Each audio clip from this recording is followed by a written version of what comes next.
ایمان والو ادخلوا فی السلم کافہ، پورے کے پورے اسلام میں داخل ہو جاؤ۔ ولا تتبعوا خطوات الشیطان، اور شیطان کے قدموں پہ قدم نہ رکھو، اس کے پیچھے نہ چلو۔ انہ لکم عدو مبین، اس لیے کہ وہ تمہارا کھلا دشمن ہے۔ اللہ تعالیٰ نے پورے کے پورے اسلام میں داخل ہونے کا جو حکم دیا وہ مسلمانوں کو دیا ہے کہ کافروں کو دیا ہے؟ ادخلوا فی السلم کافہ، پورے کے پورے اسلام میں داخل ہو۔ پتہ چلا کچھ ایسے مسلمان بھی ہیں جن کا ٹائٹل تو اسلامی ہے لیکن وہ پورے کے پورے مسلمان نہیں ہیں، وہ اسلام میں داخل ہوئے نہیں ہیں۔ اس لیے آج کی ہماری گفتگو کا پہلا نقطہ یہ ہے، وہ لوگ جو اپنے ذاتی مقاصد کی تکمیل کے لیے مذہب کو استعمال کرتے ہیں، ذاتی ایجنڈے کی تکمیل کے لیے مذہبی کارڈ استعمال کرتے ہیں۔ بہت سے پولیٹیکل پارٹی کے لیڈر اپنی تحریک یا جماعت کے مقاصد کے حصول کے لیے عوام الناس جن کی سیاسی جماعتوں سے وابستگی ہے اور وہ مادی لوازمات کے حصول کے لیے ہوتی ہے، کسی اقتدار کے لالچ میں ہوتی ہے، کسی منصب کی چاہت میں وہ مختلف پولیٹیکل پارٹی سے اپنی وابستگی کا اظہار کرتے ہیں، تو وہ مادی لوازمات، وہ منصب، وہ ڈیزگنیشن جس کے حصول کے لیے عوام الناس کسی نہ کسی سیاسی جماعت سے وابستہ ہو جاتے ہیں، ایسی جماعتیں عوام الناس کو جب مذہبی کارڈ استعمال کر کے ان کے مذہبی جذبات کو ابھارتے ہیں، اور وہ لوگ جب مذہب کے نام پر ان کے ساتھ وابستہ ہو جاتے ہیں، تو پھر یہ وابستگی جو صرف ایک سیاسی وابستگی تھی، یہ وابستگی جو صرف مادی لوازمات کے حصول کے لیے تھی، بعض اوقات یہ نظریاتی اور جذباتی وابستگی سے بڑھ کر جنون کی شکل اختیار کر لیتی ہے، اور لوگ اپنے مذہبی اعتقاد نظریات کی بنیاد پر کسی پولیٹیکل پارٹی سے وابستہ ہو کر ان کے سیاسی مقاصد کو ایک طرف رکھتے ہوئے اپنے مذہبی معاملات کو آگے لے کے بڑھنا شروع ہو جاتے ہیں۔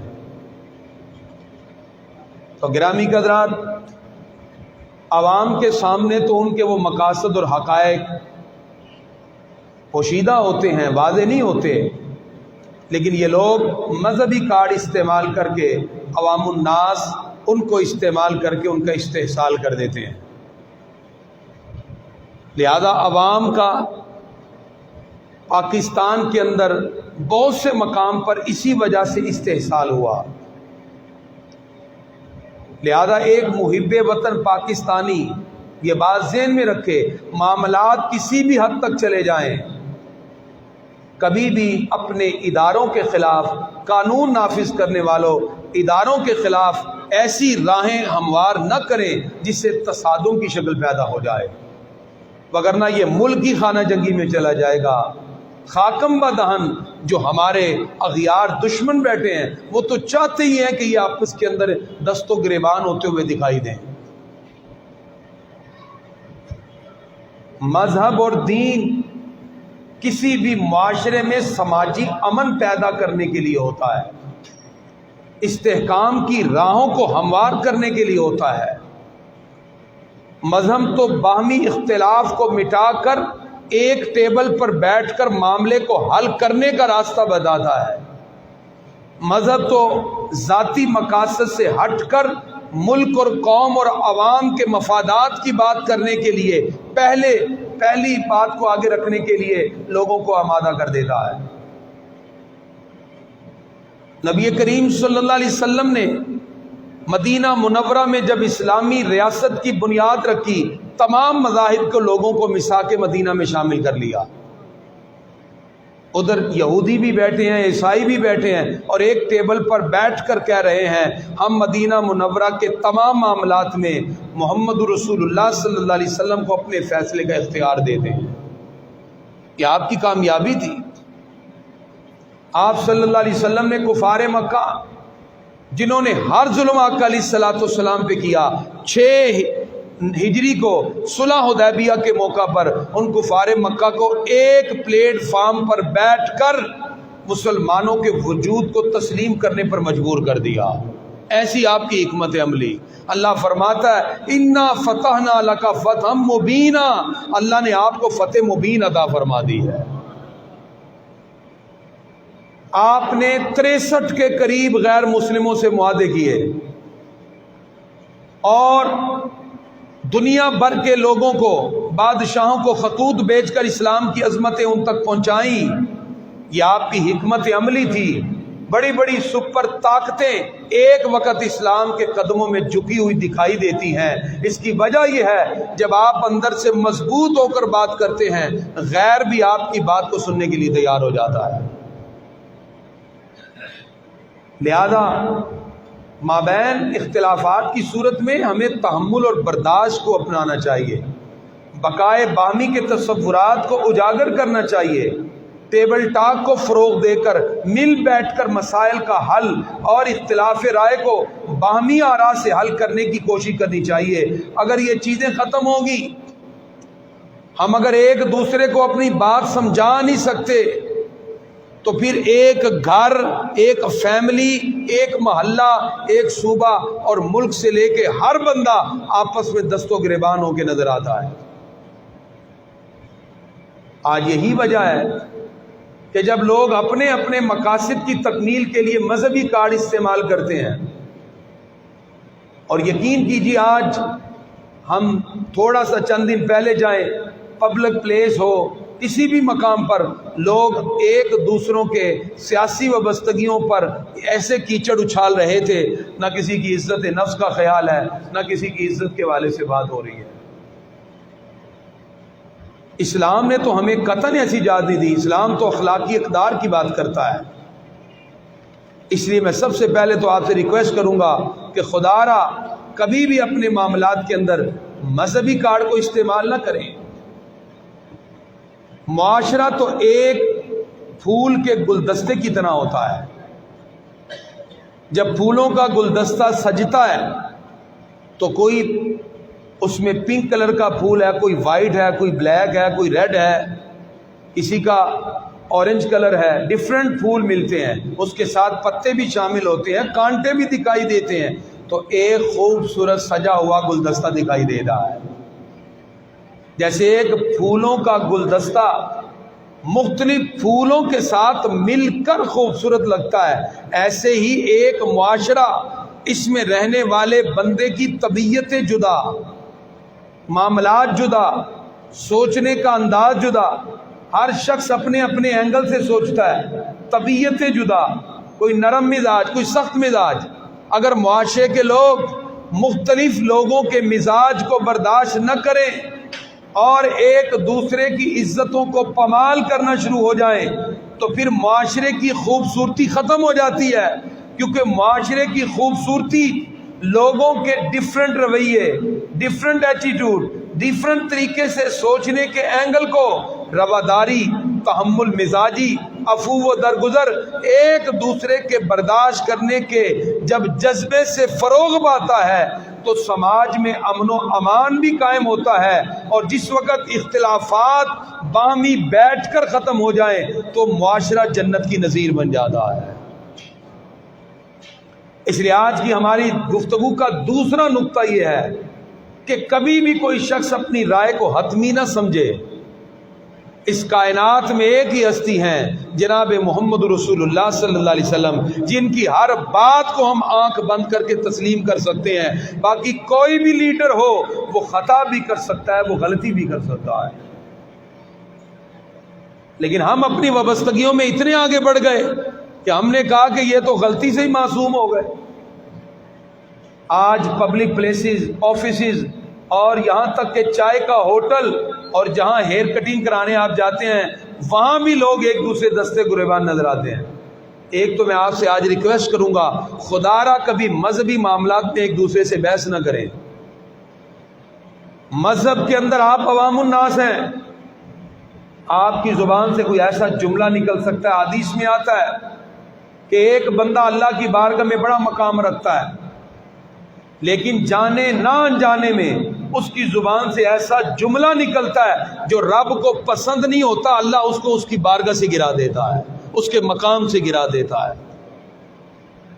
تو کبھی آپ مذہبی بات ہی نہ کریں۔ مذہب کا معاملہ ہو کہ جی آؤ جی ہم علماء سے بات کرتے ہیں، ہم جو آپ کی خدمت کے لیے حاضر ہیں، آپ علماء سے بات کریں، آپ باقی اپنے سماجی رویوں کی بات کریں۔ گرامی حضرات، اگر ہم معاشرے میں تحمل اور برداشت کو اگر کنٹرول نہیں کریں گے اور اپنی رائے کو ہی فقط صحیح سمجھیں گے، مد مقابل کی بات سننے کے لیے تیار ہی نہ ہو، من مانے نظریات پر ڈٹے رہیں اور زبردستی انہیں تسلیم کرانے پہ مجبور ہوں، اور ان کے خلاف کوئی بات کرے تو مشتعل ہو جائیں، برانگیختہ ہو جائیں، یہ پرلے درجے کی حماقت اور جہالت ہے۔ اور ہمارے ہاں ایک رویہ جو تیزی سے فروغ پا رہا ہے، کسی بندے کی گفتگو کو آپ 1-1.5 منٹ کا کلپ نکالتے ہیں اور اس کو سوشل میڈیا پہ وائرل کر دیتے ہیں، اس کا سیاق و سباق کیا ہے اس کا پتہ ہی نہیں۔ یہ پرلے درجے کی بددیانتی اور خیانت ہے۔ اگر ایک شخص کسی سے کوئی بات کر رہا ہے تو ظاہری بات ہے وہ پہلے کیا کہہ چکا ہے، اس کی وضاحت میں بعد میں کیا کہنا چاہتا ہے۔ اسلام نے تو ہمیں سختی سے منع کیا کہ اگر کوئی کسی کی بات لے کے آئے بغیر تحقیق کے تسلیم نہ کرو۔ اللہ تعالیٰ نے سورہ حجرات میں ارشاد فرمایا، آج جمعے کے بعد اپنے گھروں میں قرآن کھول کے سورہ حجرات کی آیت ضرور پڑھیے گا۔ اللہ تعالیٰ ارشاد فرماتا ہے، یا ایھا الذین آمنوا، اے ایمان والو، ان جاءکم فاسق بنبأ، اگر کوئی فاسق، کوئی شخص تمہارے پاس کوئی بات لے کے آئے، کوئی کلپ تمہارے پاس آئے، کوئی تحریر تمہارے پاس آئے، کوئی سوشل میڈیا کی چیز آئے، اللہ فرماتا ہے تم ایسے نہ ماننا، فتبینوا، پہلے اس پہ تحقیق کر لینا۔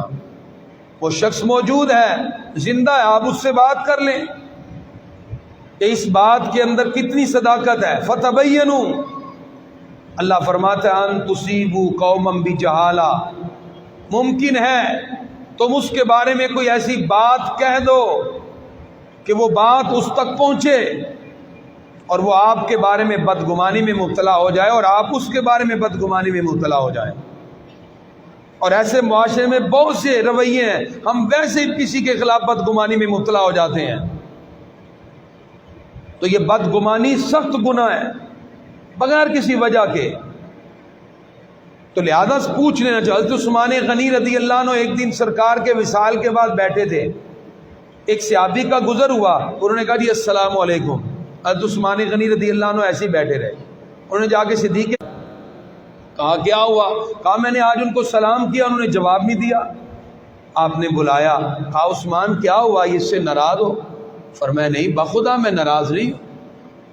کہا آپ کو کیسے میری ناراضگی کا پتہ چلا؟ کہا جی آپ کو سلام کیا تھا، آپ نے جواب نہیں دیا۔ آپ نے فرمایا اللہ کی قسم میں اپنے آقا کے وصال کے بعد ان کی جدائی کے غم میں بیٹھا تھا، مجھے پتہ ہی نہیں چلا کہ آپ نے مجھے سلام کیا ہے۔ بدگمانی دور ہو گئی، ایک لمحے میں دور ہو گئی۔ آج ہمارے معاشروں میں کتنی بدگمانی ہے، ایک گھر میں رہتے ہوئے بہن بھائی، ایک گھر میں رہتے ہوئے لوگ آپس میں بدگمانی میں مبتلا ہیں، ایک محلے کے افراد باہمی طور پر دست و گریبان ہیں صرف بدگمانی کی وجہ سے۔ اور یہ بدگمانیاں بڑھتے بڑھتے اداروں، آفیسز اور بڑے دور تک نکل گئی۔ اللہ تعالیٰ فرماتا ہے ان تصیبوا قوما بجہالہ، نادانی کی وجہ سے تم کسی قوم تک پہنچ جاؤ گے، فتصبحوا علی ما فعلتم نادمین، پھر جو کچھ تم نے کیا ہے تم اس پہ ندامت کا اظہار کرتے رہو گے، پچھتاتے رہو گے کہ کاش میں یہ نہ کرتا۔ لہذا گرامی حضرات، کسی کی رویے پر صبر اور ضبط سے کام لینا یہ انسان کے اعلیٰ اقبال کی بلندی کی نشانی ہے، وگرنہ انسان سعادتوں سے محروم ہو جاتا ہے۔ آج بعض لوگ آ کے کہتے جی گھروں میں اس اختلاف کی وجہ سے جی ہم نے فلاں کو یہ کہا، اس نے اس کو کہا، اس نے طلاق دے دی. انہیں جی غصے میں دی ہے. بھئی غصے میں ہی تو دیتے ہیں. آپ اپنے رویوں میں اگر برداشت نہیں لائیں گے تو گھر اور فیملی اور محلے سے لے کر ملک کے اندر جو تباہیاں پچھلے دنوں پھری ہوئی ہیں آپ کے سامنے ہیں. ایک لمحے سے پہلے ہم کسی کے بارے میں فیصلہ کر دیتے ہیں. اسلام کس طرح پھیلا ہے؟ حضور صلی اللہ علیہ وسلم کا اعلیٰ اخلاق، شیریں زبان، بہترین لب و لہجہ اور آپ کی پیہم جد و جہد کا یہ نظریہ اور یہ طریقہ تھا کہ پورے عرب کے اندر آقا علیہ الصلوۃ والسلام نے 10 لاکھ مربع میل تک اسلام کو پھیلا دیا. یہ آپ کے اعلیٰ اخلاق کا نتیجہ ہے. گرامی قدرات،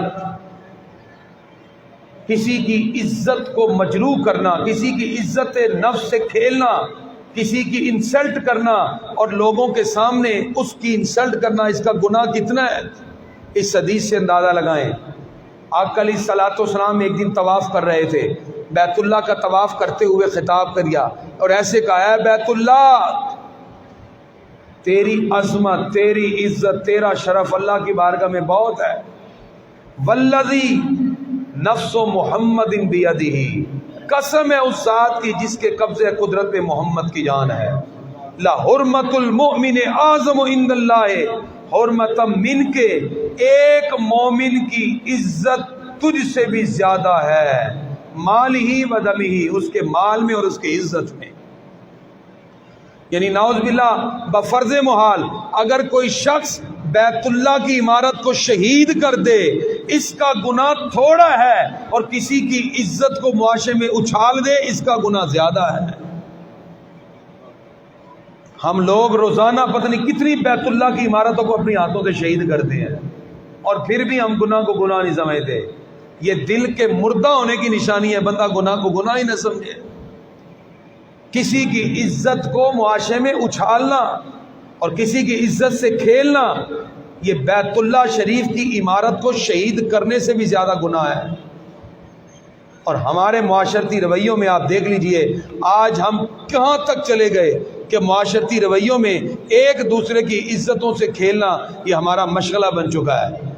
اپنی رینکنگ بڑھانے کے لیے، اپنے پروگرام کو اوپر لے جانے کے لیے آج طرح طرح کے معاملات کو لوگوں کے سامنے پیش کیا جاتا ہے، اور لوگ بھی مزے کے ساتھ سوشل میڈیا پر ایک دوسروں کی عزتوں کو اچھالتے نظر آتے ہیں. تحمل اور برداشت وہ وصف ہے جو آپ کی عزت نفس کو بھی بلند کر دیتا ہے، لوگوں کے دلوں میں آپ کی عزت اور مقام کو اور بلند کر دیتا ہے. اگر آپ نے تحمل اور برداشت کی عملی صورت کو جاننا ہو، آئیے تھوڑی دیر کے لیے توجہ کریں ہمارے آقا کا سفر طائف کیسا ہے. نبی کریم صلی اللہ علیہ وسلم نے مکہ مکرمہ میں 10 سال کفار مکہ کو اسلام کی تبلیغ کی، لوگ نہ مانے. جب 10 سال گزر گئے آپ نے ارادہ کیا اس پیغام کو مکہ سے باہر پہنچایا جائے. نبی کریم صلی اللہ تعالی علیہ وسلم نے حضرت زید بن حارثہ کو ساتھ لیا. مکہ مکرمہ سے تقریباً 120 میل کے فاصلے پر مشرق کی طرف پہاڑیوں کے درمیان ایک وادی ہے، اس کو وادی طائف کہتے ہیں. اس میں ایک قبیلہ رہتا ہے جس کا نام ہے بنو ثقیف. آپ نے ارادہ کیا کہ یہاں جا کر اسلام کی دعوت دی جائے. آپ صلی اللہ علیہ وسلم 120 میل کا سفر مکہ سے طائف کی طرف پیدل ادا فرماتے، پیدل چل کے جاتے ہیں. زید بن حارثہ ساتھ ہیں. نبی کریم صلی اللہ علیہ وسلم سب سے پہلے بنو ثقیف وادی طائف کے سردار سے ملے، تینوں سردار سے، عبد، مسعود اور حبیب. یہ تینوں عمر بن عمیر بن عوف کے بیٹے تھے، تینوں بھائی تھے. آپ نے پہلے ان تینوں سرداروں کو جا کے اسلام کی دعوت دی اور اسلام کے بارے میں بتایا، لیکن انہوں نے بے رخی کا اظہار کیا. آقا علیہ الصلوۃ والسلام ان کی مجلس سے اٹھ کے چلنے لگے تو ان سرداروں کو خوف ہوا کہ کہیں یہ وادی طائف میں اسلام کی دعوت لوگوں میں نہ پہنچائیں. انہوں نے اوباش اور آوارہ نوجوان بلائے، اور کہا کہ یہ وادی طائف میں جہاں کھڑے ہو کر تبلیغ کریں گے تم نے ان کو روکنے کی کوشش کرنی ہے، اگرچہ تمہیں پتھر بھی مارنے پڑے۔ نعوذ باللہ۔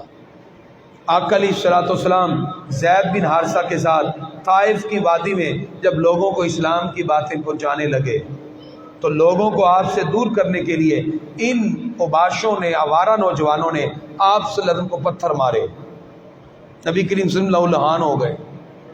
حضرت عائشہ صدیقہ رضی اللہ تعالیٰ عنہ نے ایک مرتبہ پوچھا، پیارے آقا کیا احد سے بھی سخت ترین دن کبھی آپ کی زندگی میں آیا ہے؟ فرمایا ہاں عائشہ، احد سے بھی سخت ترین دن وہ ہے جب میں طائف میں اسلام کی آواز کو بلند کرنے کے لیے گیا تھا، جب طائف میں اسلام کے لیے گیا۔ نبی کریم صلی اللہ علیہ وسلم لہو لہان ہو گئے۔ اسی حالت میں آپ طائف کی وادی سے باہر آئے، آپ کا سارا جسم زخموں سے چور ہے۔ آپ نے ایک باغ میں پناہ لی اور ایک انگور کی بیل کے نیچے بیٹھ گئے۔ نبی کریم صلی اللہ علیہ وسلم تھوڑی دیر وہاں بیٹھے، جب تسلی ہوئی لیکن آپ نے امت کو بھی پیغام دیا۔ آپ اسی بیل کے نیچے کھڑے ہوئے اور اللہ اکبر کہتے ہوئے آپ نے 2 نفل کا آغاز کر دیا۔ پیغام یہ ہے انسان جتنا بھی تکلیف میں ہو اسے اپنے رب سے لو لگانی چاہیے۔ اللہ اکبر کہا اور 2 نفل شروع کر دیے۔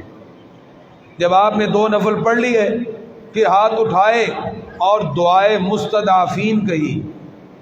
یہ دعا آج بھی دعائے مستضعفین کے نام سے مشہور ہے۔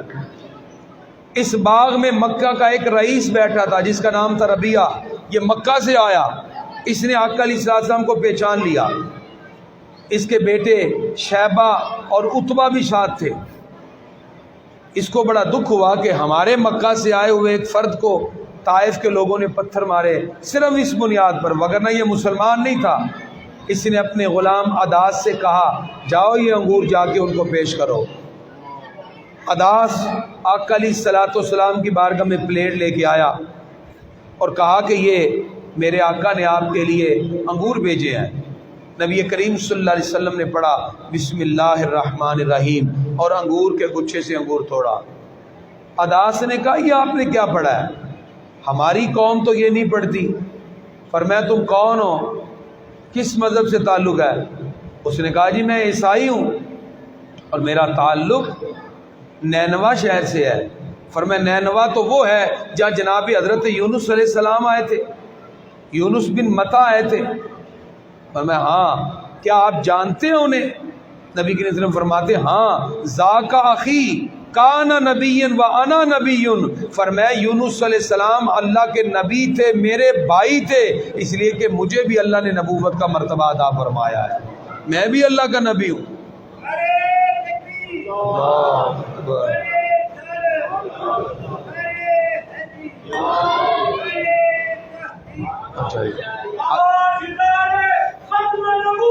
زندہ باد، زندہ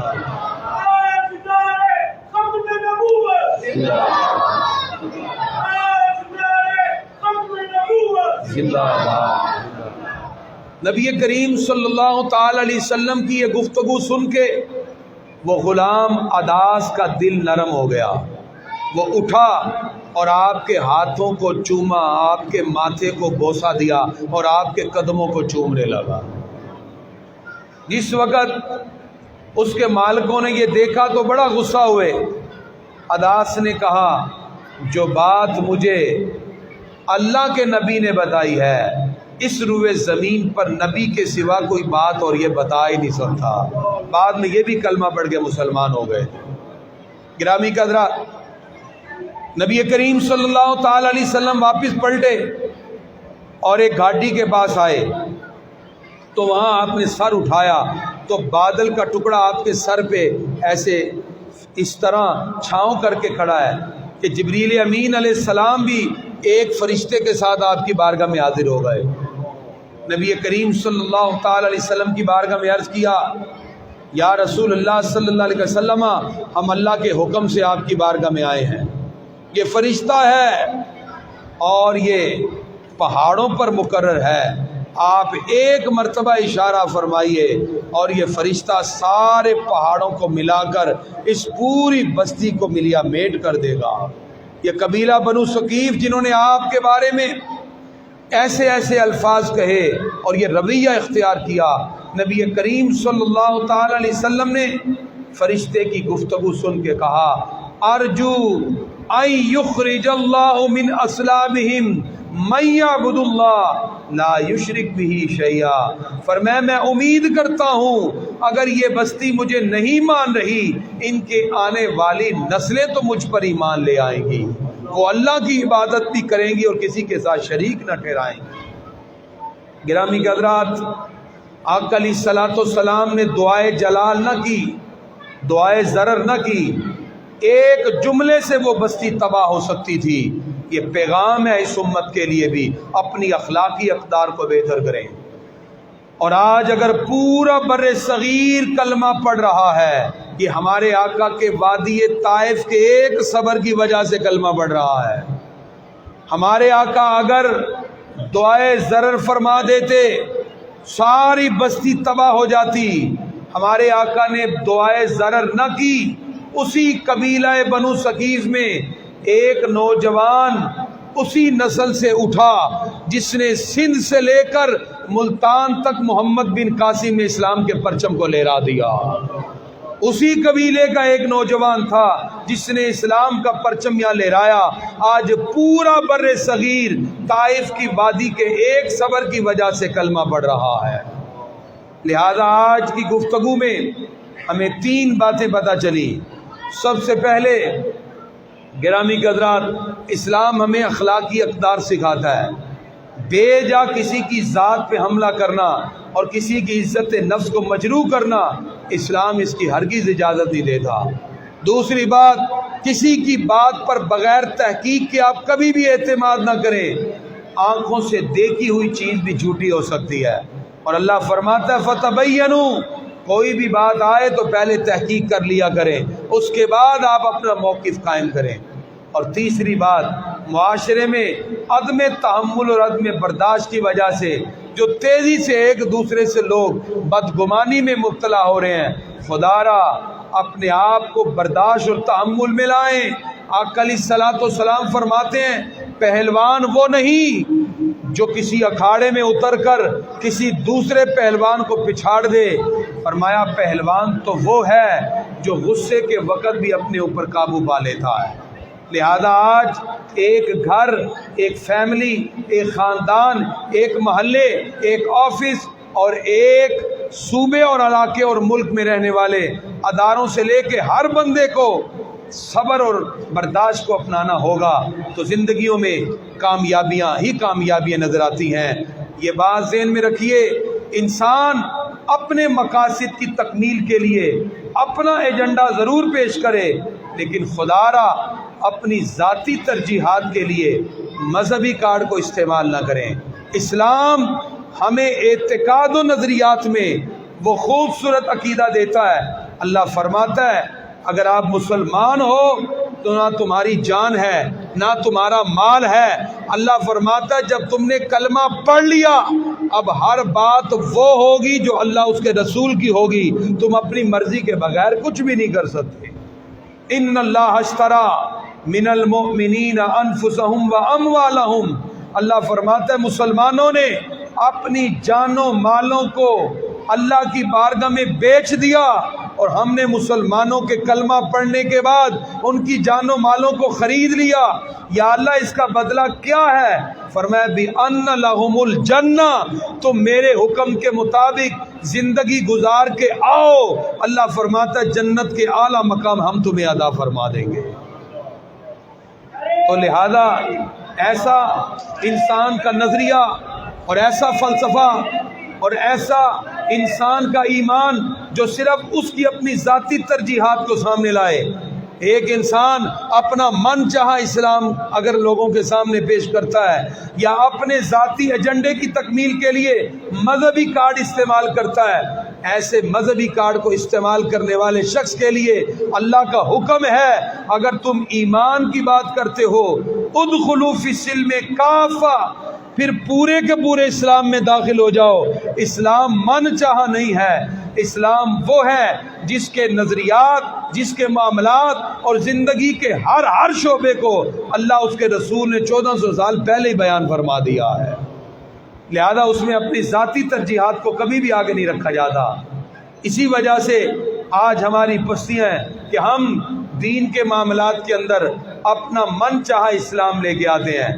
ہم ماڈرنزم میں چلے، ویسٹرنزم میں چلے گئے، ماڈرنزم کے ساتھ ساتھ ویسٹرنزم کو ہم لے آئے، جس کی وجہ سے اس امت مسلمہ میں آہستہ آہستہ پستی اور زوال آ گیا۔ آج کے اس جمعہ میں ہم مسلمانوں کی اس نظریاتی سرحد کی بھی لیے کشمیری مسلمان آج بھی میدان عمل میں ہے۔ بھارت جو بڑے عرصہ دراز سے کشمیری مسلمانوں پر ظلم و ستم کے بازار کو گرم کیے ہوئے ہے، اس نے خود ارادیت کے ارادے سے لڑنے والے یاسین ملک کو 2 مرتبہ عمر قید کے بارے میں اس نے سزا سنائی ہے۔ اگر حق خود ارادیت کے لیے آواز اٹھانا جرم اور ظلم ہے تو آج تو کشمیر کا ایک بچہ یہ آواز اٹھا رہا ہے، پھر تم تمام کے تمام کشمیریوں کو عمر قید کی سزائیں سناؤ۔ پتہ چلا آج مسلمانوں کے ساتھ ناروا سلوک ہے، UNO اقوام متحدہ خاموش ہے، یہ صرف اور صرف ایک مردہ گھوڑے کا نام ہے جو اپنے مقاصد کے لیے بولتا ہے۔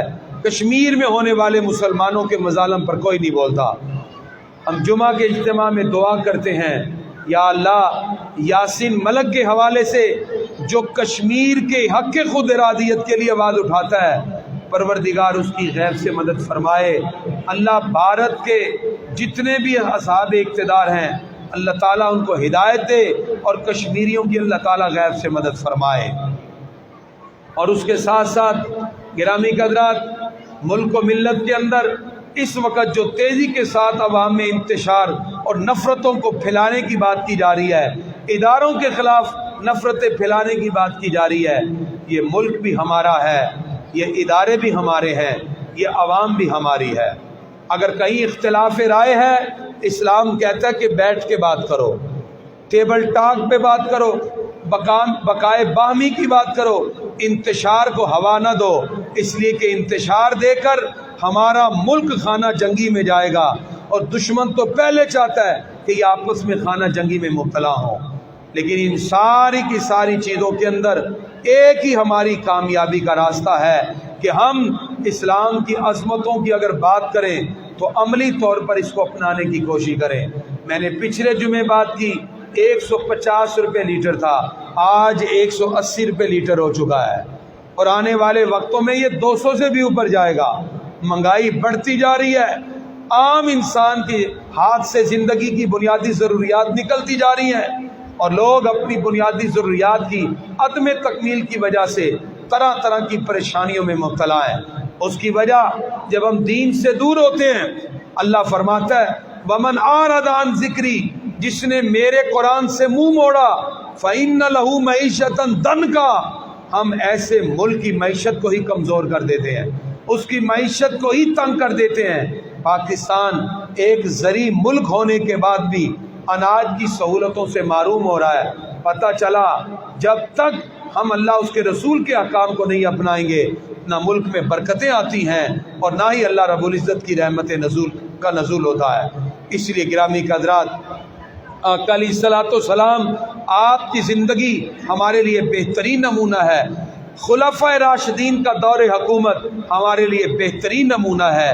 یہ پاکستان جو اسلام کے نام پہ بنا، آج عوام کو بھی اور ہر فرد کو خلوص نیت کے ساتھ دعا کرنی چاہیے، یا اللہ اس ملک کو امن و سلامتی کا گہوارہ بنا دے، عوام الناس اور ان کے مابین پائے جانے والے انتشار کو ختم کر کے ہم سب کو اسلام کے ایجنڈے پر ایک ہونے کی اللہ توفیق عطا فرمائے۔ کہ محمد سے وفا تو نے تو ہم تیرے ہیں، یہ جہاں چیز ہے کیا لوہ